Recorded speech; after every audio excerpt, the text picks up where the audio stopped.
How could a bunch of hillbillies possibly buy a mansion like this? Let's take them back to their home and see how this whole thing started.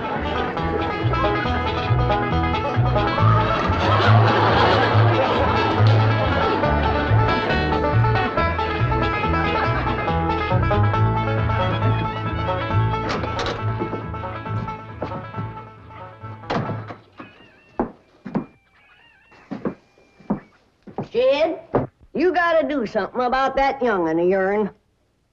How'd that happen? Fighting with a bobcat. Get hurt? I reckon so. It went limping off on 3 legs. I swear I don't know what I'm gonna do about that girl. Well, the first thing to do is to get her into a dress. She's getting too big to be wearing man's duds. Looky here. She's done popped the buttons off of her shirt again. Well, Ellie Mae carries herself proud, with her shoulders throwed back. It ain't her shoulders that's popping these buttons. Fully growed up, rounded out, female woman. Time she started acting like one. Well, one of these days, some boy will come along and start courting her. They came courting when she was 12. What did she do? She whopped the tar out of them. Well, it ain't fitting. Girl running around as wild as a cougar, wrestling, fighting, and hunting. She ought to be doing woman's work. Helping me with the steel. Yeah, real? I'll speak to her. Oh, that reminds me.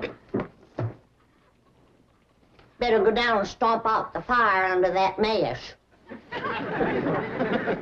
Hold on now, Granny. You ain't gonna stomp out no fire like that, are you? Huh?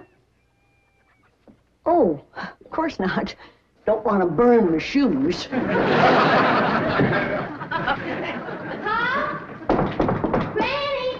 Somebody open the door! Howdy, Pa. What you got there? Stranger? Where'd you get him? I found him with a rock. What for? He was skulking around down by the slough. Figured he might be a revenuer. He ain't no revenuer. Then can I keep him? Of course not.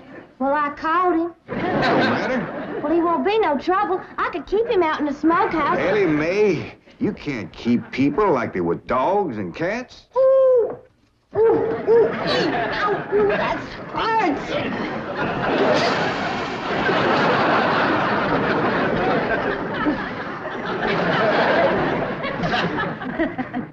Who's that?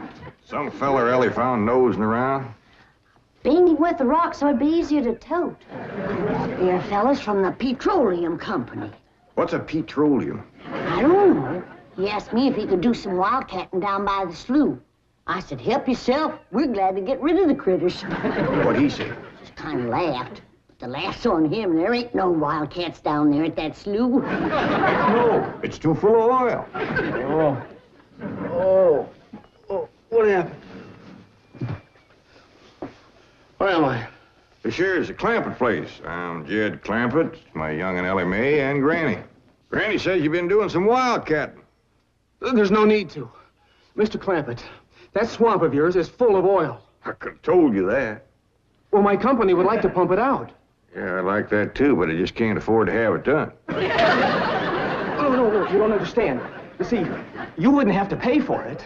Oh, I don't take favors from strangers. No, Mr. Clampett, you see, you're a very rich man. How big a rock did you bean him with? No bigger than a hedge apple. Listen, I've got to call my office in Tulsa. Have you got a telephone? A what? A telephone? Or maybe one of your neighbors has one. It's well, down in this country, it's probably a box attached to the wall. And, you talk into it, and they can hear you in Tulsa. Maybe you better sit down for a spell. Oh, I haven't time. Listen, where's the nearest airfield? Airfield? You know, Granny, that's one of them there fields sets up in the air. Oh, never mind. I'll find it myself. Listen, now don't you sell that swamp till you hear from me. I'm flying to Tulsa. Now he thinks he's got wings.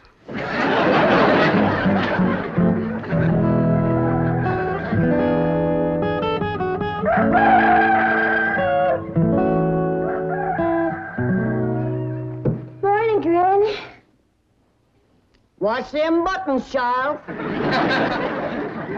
Granny! Them pigs of yours got into the corn. Did they drink much? I reckon they did. This here little fellow was kicking blue blazes out of the mule. That's the trouble with razorbacks. They such a mean drunk.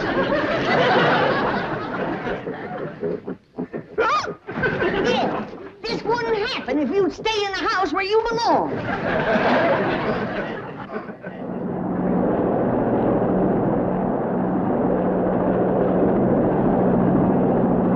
There it is, Mr. Brewster. On the tests and surveys, I'd say that's going to be one of the richest pools since East Texas. News like this is bound to get out. Let's go down and get Clampett's name on a deal.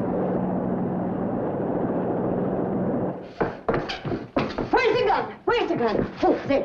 What's the matter? You want to see what just flew over Blueberry Ridge? What? The dad-blamedest biggest bird you ever laid eyes on. Probably just an overrode chicken hawk. Chicken hawk, nothing. That thing could make off with a hog. Hurry up, put that gun together. No room to land near the cabin, Mr. Brewster. It's too rocky and hilly. Then let's get the sling ready to be lowered. Well, Mr. Brewster, that might be dangerous. Hang the danger. We're going to be the first oil company down there if it kills you. Me? Don't worry. If it's safe, I'll follow you. Granny, I see it. Here it is. Land of mercy, look at that. What you doing, Granny? That thing's only got one claw, but danged if it ain't grabbed up a man. Hurry, Po, it's my stranger. Where is it? Just flew over the house. I'll get it on t'other side.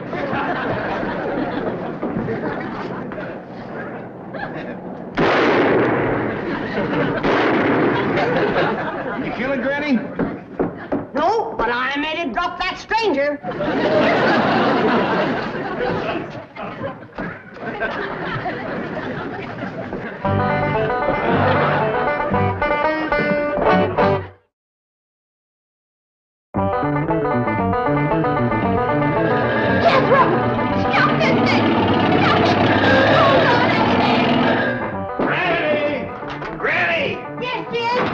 Granny, grab a hold of something and hang on. Cousin Pearl and that overgrown son of hers is headed right for the cabin in that old truck. Heaven protect us.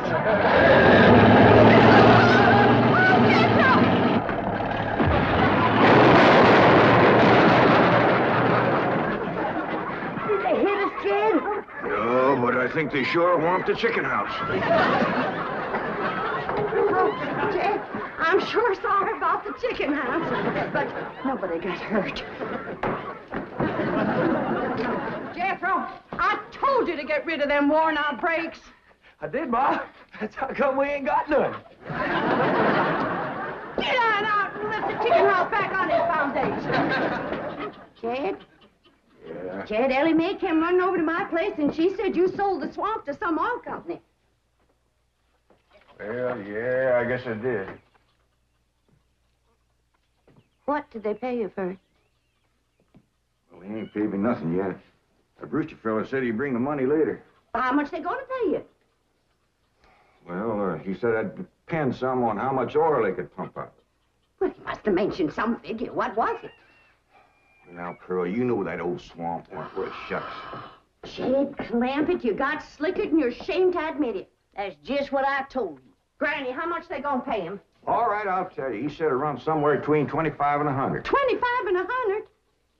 I know it don't sound like much, but Mr. Brewster seemed to set great store by the fact he's going to pay me in some new kind of dollars. There ain't no new kind of dollars. Well, it's new to me. I've heard of gold dollars, silver dollars, paper dollars, but he says he's going to pay me in, what do you call them, Granny?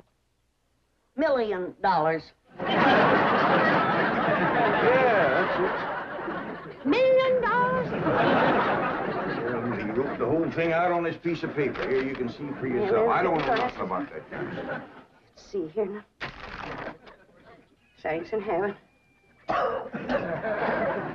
Granny, give me the jug. It's empty, but I'll fetch some. I'll go, Granny. Jed. Jed. You're a millionaire. A millionaire. Yeah, that's what that Brewster fella kept calling me. I didn't know just how to take it. He meant you're rich. Me? The richest man in these hills. Maybe in the whole state. Oh, Jed, you can have anything you want. Do anything you want. Go any place you want. Yeah, that's another thing he kept saying. He said he reckoned I'd be moving away from here soon. What do you think, Pearl? You think I ought to move? Jed, how can you even ask? Look around you. You're 8 miles from your nearest neighbor. You're overrun with skunks, possums, coyotes, bobcats. You use kerosene lamps for light. You cook on a wood stove, summer and winter. You're drinking homemade moonshine, washing with homemade lye soap. And your bathroom is 50 feet from the house, and you ask, should you move? Yeah, I reckon you're right. Man, be a dang fool to leave all this.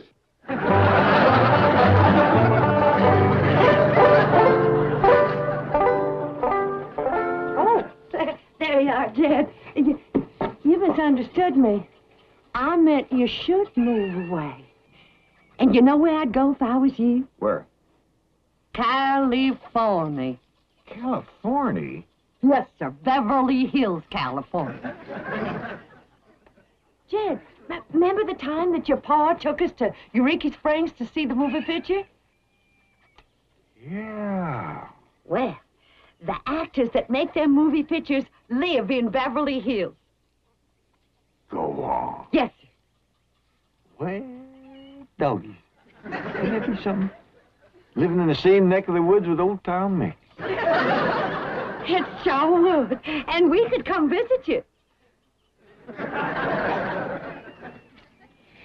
You know what else they say about California? What? It don't get cold out there. What don't get cold out there? Nothing don't get cold out there. They don't have no snow or no ice. Can't they bring some in? They don't want it. That's why'd be so good for Granny. Remember last winter when she slipped on the ice and broke her hip? Yeah, poor old woman. She was limping for 2 days. Well, that couldn't happen in California because they don't have no ice. How come? I don't know how come. But Granny'd sure like it, and we could visit you.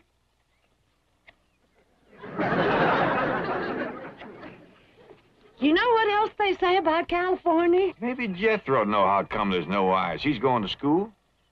We could ask him. Jethro, Yeah, Ma. come on over here. Speaking of school, Ellie Mae could get herself a fine education out there in Beverly Hills. Yeah, Ma? Your rich uncle's got a question he'd like to ask you. What rich uncle, Ma? Your rich Uncle Jade. Jethro, how come there's no ice in California? Don't look at me. I didn't take it. You big dumb. Well, I didn't, Ma. Oh, get out of here. Well, you always... I didn't mean to. I was saying, Jed, folks claim California's got it all beat. Why, things grow twice as big out there. Jethro'd be a whopper, wouldn't he? He could help you move. He's awful handy at lifting and toting, and he could drive you out in my truck. I tell you what, Pearl. I'm going to have to study on this. When that Brewster fella comes back, I'll ask him what he thinks. Well, your cousin is right about that, Mr. Clampett. Beverly Hills is a choice residential area, and lots of millionaires do settle there. Folks like me, huh? Well, millionaires. And movie stars, too. Oh, yes, yes. Is Tom Mix there? No, I'm afraid Mr. Mix is dead. Oh? Oh, yeah. What's the matter with me? Remember, Pearl, he got shot at the end of that picture. Well, there are plenty other movie stars, and that's where Jed wants to live. Ain't it, Jed? I do like the notion of living in the hills. Never could stand flat country. Mr. Clampett, I think it only fair. That is, Well, I think you may have a wrong idea about Beverly Hills. Is that where you live? No, my home is in Tulsa. Well, say, maybe you could get us a place there in your neighborhood. Mr. Clampett, let's not beat around the bush. You will love Beverly Hills. Then that's it. Can you steer Jade onto a good place? No, I can get the bank out there to handle it for him. He'd like a nice big place with plenty of room for his kinfolk to visit him. I would like a nice, roomy place if I could afford it.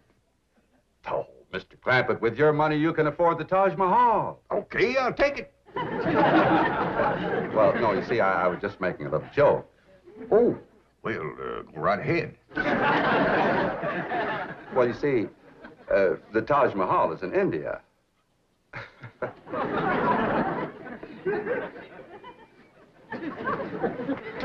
Mr. Brewster, you're a nice fella, but I've heard better jokes. Is the foreigner staying to supper? I'm ashamed to say I ain't asked him. How about it? Oh, I don't think so. Oh, no trouble. What you cooking tonight, Granny? Mustard greens and possum innards. Mm-hmm. Did you hear that, Mr. Brewster? Very clearly. Want to change your mind? Not this time. Well, if you should happen to come back tomorrow, we'll be having leftovers. That's the thing about possum innards. He's just as good the second day.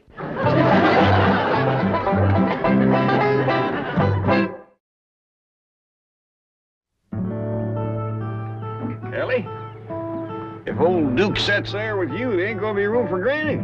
Oh, that's all right, Paul. Granny ain't going. Who says she ain't? She says she ain't. That's right, Uncle Jed. She's a sitting on the back porch in her rocker, and she says that's as close to California as you're gonna get her. We'll see about that. Dang if I ain't got me the muliest women folk. We ain't never gonna get there.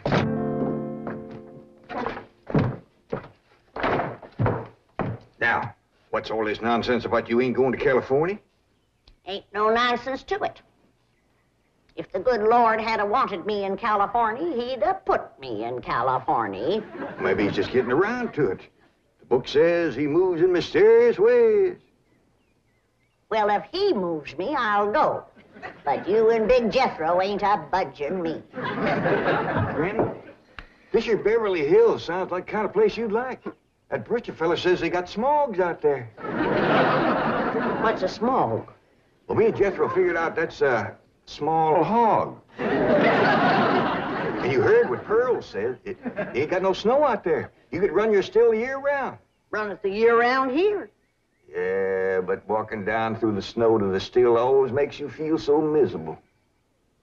I might feel miserable walking down, but the way I feels coming back makes up for it. Hey,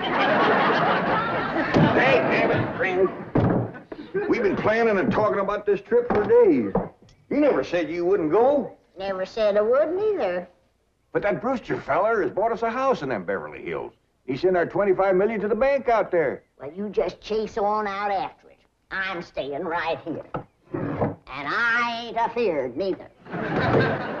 Granny, I ain't leaving you here alone. And I ain't a budging out of this rocker.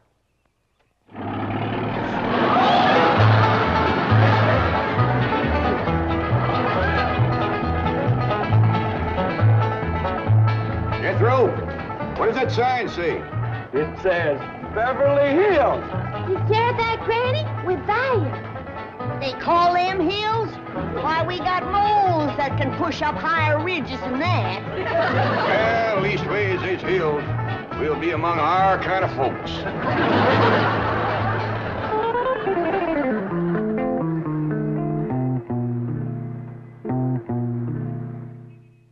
This deposit of $25 million to the account of J.D. Clampett. J.D.? As in Rockefeller. Elevates us to third position in capital assets and assures our bank of... Come in. Oh, I'm sorry to interrupt, Mr. Drysdale. All right, Taylor. Well, are we all set to give the Clampetts a red carpet reception? Well, I'm afraid Mrs. Drysdale still isn't too happy, sir. Yes, I know. Oh, my wife is very upset that I got the estate next to ours for the Clampetts. Says I don't even know what kind of people they are. Do you? I know to the dollar what kind of people they are. They're my kind of people. Loaded. Taylor, have the gardeners got the grounds in order? Yes, sir. But I'm afraid that's another thing your wife is upset about. Oh? Well, you see, your gardeners have been working on their lawn all week. Why, they've mowed it, trimmed it, fed it, clipped it. I don't care if they lather it and shave it. This is the most beautiful mansion in Beverly Hills. I want every square inch of ground within those walls in apple pie. Oh. Yes? Oh, hello, Margaret. No, dear, I'm very What? For good heavens, did you call the police? I'll be right there. What happened? The Clampett estate is being invaded by a band of outlaws. Invaded? Yes, they're holding the gardeners at gunpoint.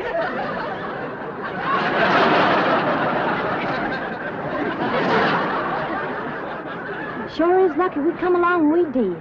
That's the truth. The way they were slipping through that gate, another 5 minutes and that whole darn prison would have been empty. Jethro, you sure that's a prison? Yeah, Uncle Jed. I seen pictures. Only thing is, how come there ain't no guards on them walls? Probably done them in with them knives and things. These killers if I ever did see any. Fine neighborhood we's moving into. You hear that? Hot diggity, there's bobcats in these hills. I'm sorry. Somebody's calling the law. I reckon they's gonna be mighty grateful for what we done. Folks out here has got a strange way of showing they're grateful. You've locked up one of the richest men in the country. Mr. Clampett, I don't know how to apologize. I'm deeply humiliated. What have you cutthroats done with J.D. Clampett? I'm Jed Clampett, and I'd appreciate it if you let go of my Sunday shirt. You're J.D. Clampett, the oil millionaire? Yep, this here's my nephew, Jethro. Howdy. Quickly, man, unlock this cell. Mr. Clampett, on behalf of the entire city of Beverly Hills, I extend our deep and humble apologies for this unfortunate and embarrassing incident. Oh, I'm Milburn Drysdale, president of the Commerce Bank of Beverly Hills. My car is waiting to take you and your family to your new home. We want you to know how happy we are to have you, your handsome nephew, your lovely daughter, and your beautiful mother.